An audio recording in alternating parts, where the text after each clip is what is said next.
Povo de Deus, Salmo 78. A providência divina na história do seu povo. Salmo didático de Asaf, né? No caso aqui é masquil. Algumas Bíblias trazem masquil. É um salmo que tem como objetivo básico instruir, ensinar. É o salmo didático masquil. Bom, basicamente aqui o salmo é grande, é enorme, por quê? Porque ele vai falar, ele vai dar um tour, um panorama na história do povo de Israel, e o cântico vai orientar para que o povo, os líderes, os adultos, os pais, ensine aos filhos, né, por meio desses relatos históricos, para que os filhos entendam, percebam esses relatos históricos e, ao perceberem, não venha a imitar os erros que seus pais cometeram no passado. Então, basicamente é isso. O salmo é muito grande porque há muito relato do que aconteceu no passado. E esses relatos devem ser passados para os filhos, né? E aí, para que eles percebam que não vale a pena se rebelar contra o Senhor. Se rebelar contra o Senhor tem consequência. Essa é basicamente a, a ideia desse salmo de instrução de Asaf. Ok? Escutai, povo meu, a minha lei. As palavras da minha boca abrirei os lábios em parábolas, né? E publicarei enigmas dos tempos antigos. Ele começa a falar, né? E nisso que ele vai falar, no cântico dele, quando as pessoas começam a ouvir, já naquela época, eles começam a ser revelados coisas que eles não sabiam. O cântico que Asaf vai receber uma inspiração vai revelar acontecimentos que para aqueles ouvintes e para nós hoje são algo novo, algo inspirador, algo revelador, né? Na canção. Que nossos cânticos hoje, né? Você que é do Ministério de Louvor, né? Você que pretende ser um compositor, um cantor, uma cantora, você que já é um cantor, uma cantora, o que se espera é que suas inspirações venham trazer revelações divinas, né? Venham trazer algo novo, que alguém não tinha pensado, que o Senhor frua o conhecimento dele por meio das suas canções e que venha fruir essas canções algo novo. E aqui, que assim seja também nas nossas mensagens, como pastores, como pastoras, né? Fruir algo novo do Senhor. Esse é o nosso desejo, essa é a nossa oração. E assim oramos ao Senhor, Pai. Que o teu fruir esteja em nós, para que possamos revelar parábolas, enigmas, antes não ouvido, visto, e que o teu novo, o teu fruir novo esteja em nós, em nome de Jesus. Oração de acordo com a palavra, né? Quanto tempo que não fazemos essa oração aqui? É isso? Em nossos estudos. Ah, versículo 4. Não os encobriremos aos seus filhos, contaremos à vindoura geração os louvores do Senhor e o seu poder e as maravilhas que fez. Tá vendo? Falar da maravilha do Senhor. 5. E ordenou aos nossos pais que os transmitisse aos seus filhos. Tá vendo? É uma ordem. Meu irmão, você tem uma obrigação, minha irmã, meu irmão, de transmitir aos filhos os ensinamentos, os feitos, as maravilhas do Senhor. Você tem feito isso? É, minha irmã? Você tem feito isso, meu irmão? Transmitindo as maravilhas do Senhor aos seus filhos? É? Então, qual o objetivo? Versículo 6. A fim de que a nova geração os conhecesse, filhos que ainda não hão de nascer, que ainda hão de nascer, e levantasse e, por sua vez, os referissem aos seus descendentes, para que pusessem em Deus a sua confiança. Já havia até uma preocupação até com os filhos que ainda, isso aqui é para ser dito com os filhos que ainda irão nascer. Claro, os já nascidos e porque já nascer. Deveria haver essa preocupação no povo de Israel, né? E não para que pusessem em Deus a sua confiança e não se esquecesse dos feitos de Deus, mas lhe observasse os mandamentos. 8. O que não fossem como seus pais, geração obstinada e rebelde. É interessante aqui como o erro do pai, o erro dos pais, houve uma ordenança para que os erros dos pais fossem usados de forma didática para ensino dos filhos. Isso é muito interessante, porque nós, como pais, sim, podemos também ensinar por meio dos nossos erros, né? Por meio dos nossos erros. Porque existe uma cultura aí, não, como é que você vai ensinar se você não fez? Essa é a cultura que tem. Não, eu errei, mas eu não quero que você erre da maneira que eu errei. Ué, pai, você tá falando pra mim não fumar, o senhor fuma? Ué, pai, tá falando pra mim não beber, o senhor bebe? Ué, pai, você tá falando pra mim não ser assim, mas o senhor foi? Olha só, eu fui, mas não quero que você seja. Eu errei, mas não quero que você erre. Então, olha pro meu erro, para que você não venha cometer o mesmo erro. Então, não justifica o filho não querer fazer porque o filho está fazendo. Porque eu falei assim, ó, eu errei, mas não quero que tu erre. Tá bom? Porque senão o que é certo, para tu não sofrer as consequências que eu sofri e estou sofrendo. Então, é possível também ensinar por meio de erros. E isso foi uma ordenança dada para que o povo de Israel ensinasse, os pais ensinassem os filhos por meio de referência de erros, para que eles não viessem a sofrer as mesmas consequências. Não é isso? É melhor aprender com o erro dos outros, com nossos próprios erros, não é isso? Está aqui incutido a ideia. Meu filho, é melhor você aprender com meus erros do que você aprender com os seus próprios erros. Então, o erro também serve para o ensinamento. Versículo 17. Mas ainda assim prosseguiram em pecar contra ele e se rebelaram no deserto, contra o Altíssimo. 18. Tentaram a Deus no seu coração, pedindo alimento que lhes fossem do gosto. Falaram contra Deus, dizendo: Pode acaso Deus preparar-nos mesa no deserto? Filho. Eles tentaram a Deus. Botaram a Deus na parede. Será que o senhor pode fazer isso mesmo por nós? Né? E aí eles fizeram coisas terríveis, né? Apesar de Deus já ter manifestado o poder dele lá no Egito, antes deles saírem, depois de Deus ter mostrado o poder dele na travessia do Mar Vermelho e ter mostrado o poder dele de diversas maneiras, mesmo assim, eles continuaram blasfemando e tentando o Senhor. Tá vendo? Versículo 28. Fez-los cair no meio dos arraial deles e ao redor das suas tendas. Então comeram e se fartaram a valer, pois lhe fez o que desejavam. Porém não reprimiram o apetite. Tinham ainda na boca o alimento, quando se elevou contra eles a ira de Deus. E entre os seus mais robustos semeou a morte e prostrou-se os jovens de Israel. Deus fez o milagre. Vocês querem carne? Toma carne. E aí começaram a se fartar. Estavam com a comida na boca ainda, mas o coração ainda não arrependido. E aí com a comida na boca veio a morte sobre eles. E aí vem algumas revelações interessantes daqui a pouco. Versículo 34. Quando os fazia morrer, então os buscavam.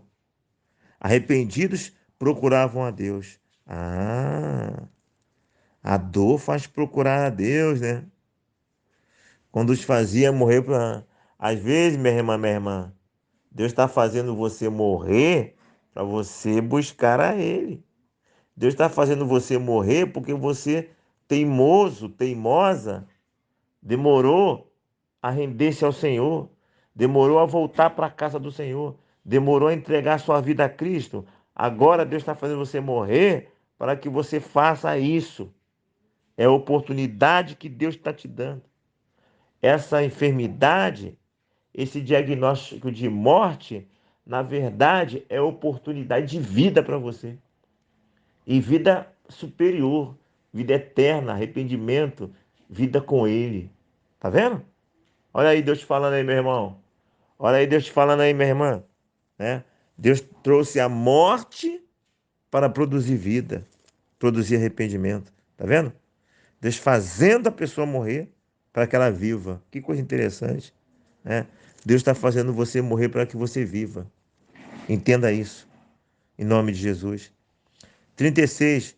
Lisonjeavam-no, porém, de boca, e com a língua lhe mentiam, porque o coração deles não era firme para com ele, nem foram fiéis à sua aliança. Esse povo me honra com os lábios, mas o seu coração está longe de mim. Já conhecemos muito essa palavra. Então está ensinando os filhos, ó. Eles adoraram a Deus de boca, mas o coração estava distante. Não faça isso, meu filho. Não faça isso, minha filha. É isso que está ensinando para o povo dele. 39. Lembra-se de que eles são carne, vento que passa e já não volta. Aqui o salmista está falando que havia muito clamor no passado, no sentido, no seu cântico, ele está fazendo menção que esse povo aí é povo que é gente, é ser humano. E na poesia da canção, assim, o Senhor lembra disso. E há um salmo que fala especificamente sobre isso, né? Lembra que somos pó. Né? O negócio não foi mais catastrófico, a desgraça não foi maior, porque Deus sempre lembrou que eles eram pó, eram seres humanos. Só que a paciência de Deus tem limite. Deus lembrou que eles eram pó, mas a maioria deles esmagadora morreu no deserto. Né? A maioria esmagadora morreu no deserto. Da geração que saiu do Egito, só dois chegou na Terra Prometida. Na Terra Prometida chegou milhões de pessoas. Mas as milhões de pessoas que chegaram na Terra Prometida é que nasceram no deserto. Mas da turma original só restou dois. Então Deus foi paciente sim, mas a paciência tem limite. Deus lembrou sim que eles eram pó, mas tem limite. E o negócio não foi pior porque Deus lembrou que eles fossem pó, que eles eram pó. E mesmo Deus lembrando que eles eram pó, o negócio foi catastrófico. Complicado. Olha a revelação aqui, ó, versículo 49 na canção de Asaf. Lançou-se contra eles o furor da sua ira, cólera, indignação e calamidade, legião de anjos portadores de males. Tá vendo? Então, lá no Egito, né? Lá no Egito, naquelas 10 pragas, que não está registrado isso lá nos relatos, os agentes daquelas pragas eram legião de anjos. Anjos com a missão de fazer o mal. Assim como tem anjos que têm a missão de fazer o bem. Olha aí, ó, o cântico de Asaf revelando algo novo. Ô, Pai, traga a revelação nova através dos cânticos dos ministérios de louvor da atualidade.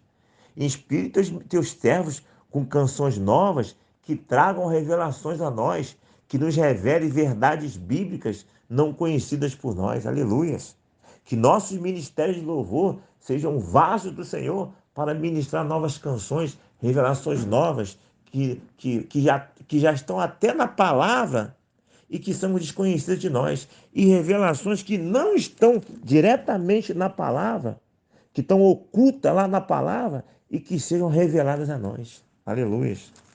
Não é que não está na palavra, está lá, mas os nossos olhos fechados, nossos olhos carnais, não conseguem ver, não conseguem perceber. Aí, através de uma inspiração divina, um louvor dado por meio de Deus, aquilo que está oculto, que está na palavra, mas nós não conseguimos enxergar, Deus usa o levita para nos fazer entender. Deus usa o pregador para nos fazer entender. Que assim seja com os levitas, que assim seja conosco, pregadores, pastores e pastoras. Que nossas pregações, que nossos cantos tragam revelações divinas e assim um novo cântico, um novo motivo de louvor, de adoração, de exaltação ao Senhor.